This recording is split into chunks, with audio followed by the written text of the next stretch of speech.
أعوذ بالله من الشيطان الرجيم.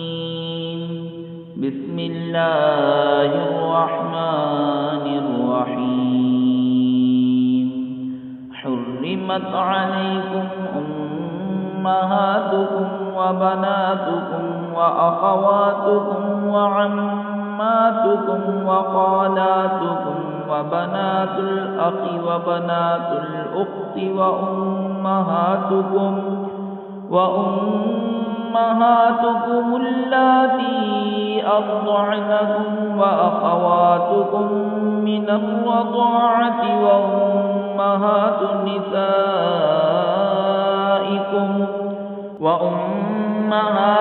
نسائكم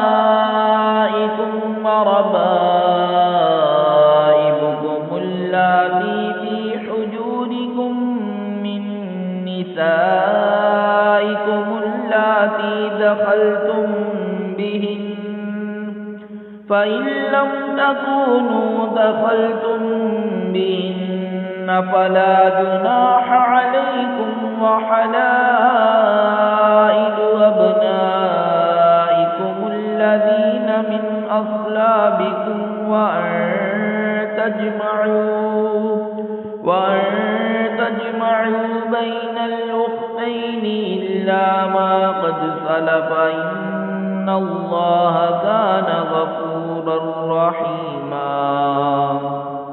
حرام ہوئی تم پر تمہاری مائیں اور بیٹیاں اور بہنیں اور پھپھیاں اور خالائیں اور بھتیجیاں اور بھانجیاں اور تمہاری مائیں جنہوں نے دودھ پلایا اور دودھ کی بہنیں اور عورتوں کی مائیں اور ان کی بیٹیاں جو تمہاری گود میں ہیں ان بیویوں سے جن سے تم صحبت کر چکے ہو۔ پھر اگر تم نے ان سے صحبت نہ کی ہو تو ان کی بیٹیوں میں حرج نہیں،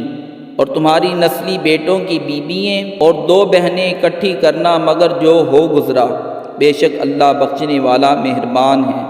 والمحصنات من النساء إلا ما ملكت أيمانكم كتاب الله عليكم، وأحل لكم ما وراء ذلكم أن تبتغوا بأموالكم محصنين غير مسافحين، فما استمتعتم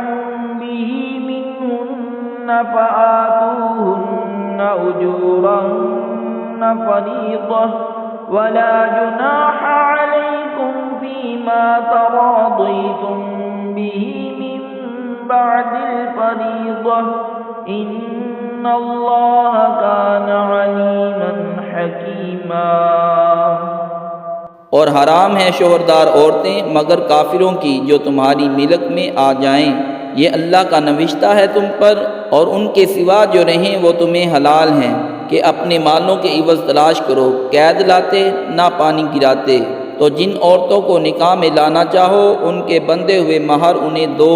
اور قرار داد کے بعد اگر تمہارے آپس میں کچھ رضامندی ہو جائے تو اس میں گناہ نہیں، بے شک اللہ علم و حکمت والا ہے۔ ومن لم يستطع منكم قولا أن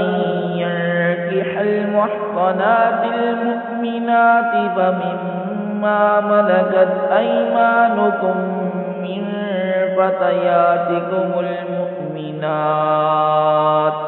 والله أعلم بإيمانكم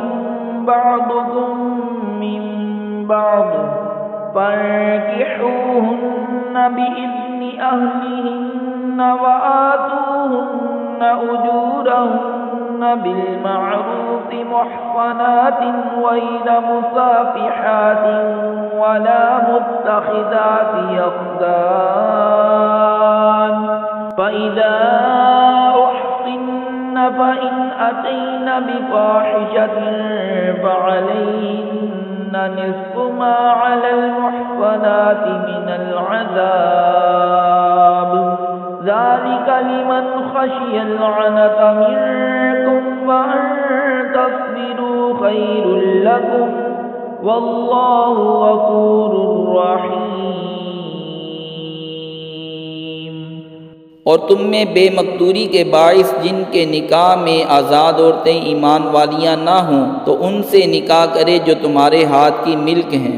ایمان والی کنیزیں، اور اللہ تمہارے ایمان کو خوب جانتا ہے۔ تم میں ایک دوسرے سے ہے تو ان سے نکاح کرو ان کے مالکوں کی اجازت سے، اور حسب دستور ان کے مہر انہیں دو۔ قید میں آتیاں نہ مستی نکالتی نہ یار بناتی، جب وہ قید میں آ جائیں پھر برا کام کریں تو ان پر اس سزا کی عادی ہے جو آزاد عورتوں پر ہے، یہ اس کے لیے ہے جسے تم میں سے زنا کا اندیشہ ہے، اور صبر کرنا تمہارے لیے بہتر ہے، اور اللہ بخشنے والا مہربان ہے۔